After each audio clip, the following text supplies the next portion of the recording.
Welcome to my first open book. Perhaps there'll be more, but I wanted to show you the pictures I've taken over the years, and I'll provide a few captions in the book, a caption for each picture as a kind of commentary to try to explain what each book will be about or is about.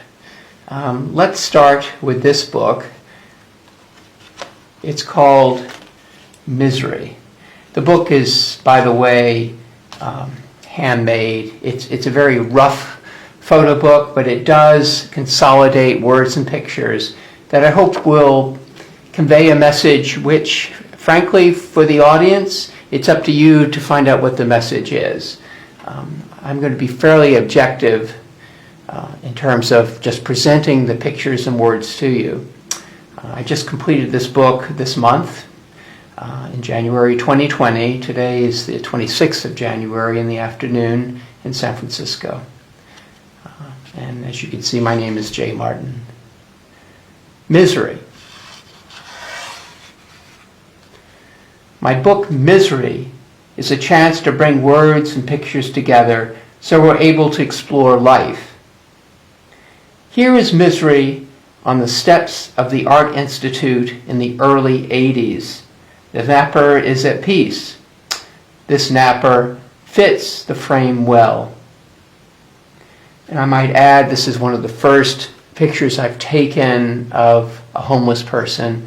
We could debate the ethics of taking pictures of homeless people. It's something that we might want to think about as we go through the book.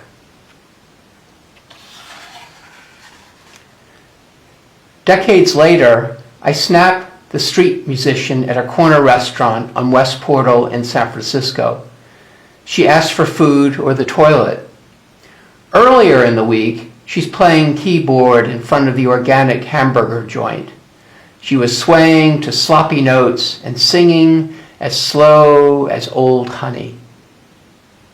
I never met this person personally. I didn't have a conversation with either her or, for that matter, the napper in Chicago. But she seems very direct, and I think this is actually a good moment for her, this person in the wheelchair.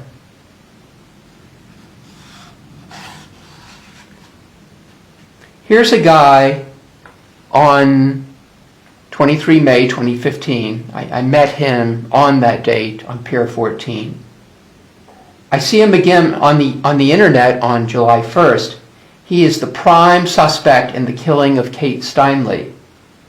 Back in May, when I first met him, I shoot 4 frames of Jose Inez Garcia Zarate, and it was just a few feet from where he will set off the gun in July.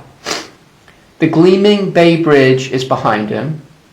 He wears a blanket like a talus. We talk about his going back and forth between the U.S. and Mexico.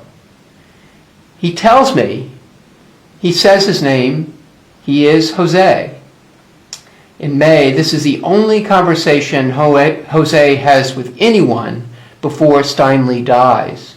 So I was told by Jose's attorneys later on. And those same attorneys represented him and acquitted, and during the trial, Jose was acquitted of the killing of Kate Steinle, except for one federal weapons charge. So this was definitely a pivotal point in my picture taking of people who are miserable. I would say that after I took this picture, I had serious second thoughts of actually taking pictures of people again. I may have had second thoughts, but I did continue to take pictures of people whom I thought were not in good shape. And to be fair, this picture was actually taken an hour before I took the picture of Jose.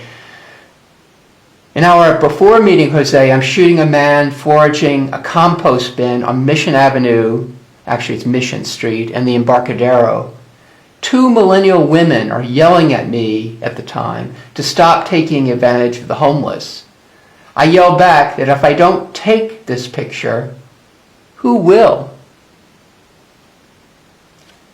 What more can one say?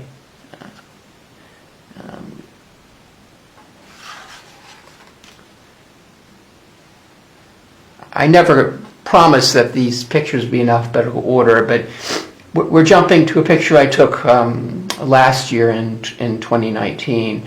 On West Portal, you can run into at least 2 homeless people at any time.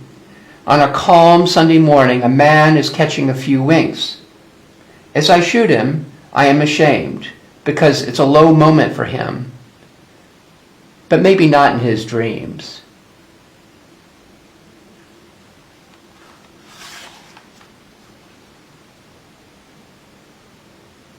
The bump in the road is a human being. He's still. He fits snugly into an unfolding landscape spreading beyond the frame. He remains. The bump could be Bushman, Garbage Man, the Player, the Talisman, the Napper. I frame the fate of each in the eternal instant.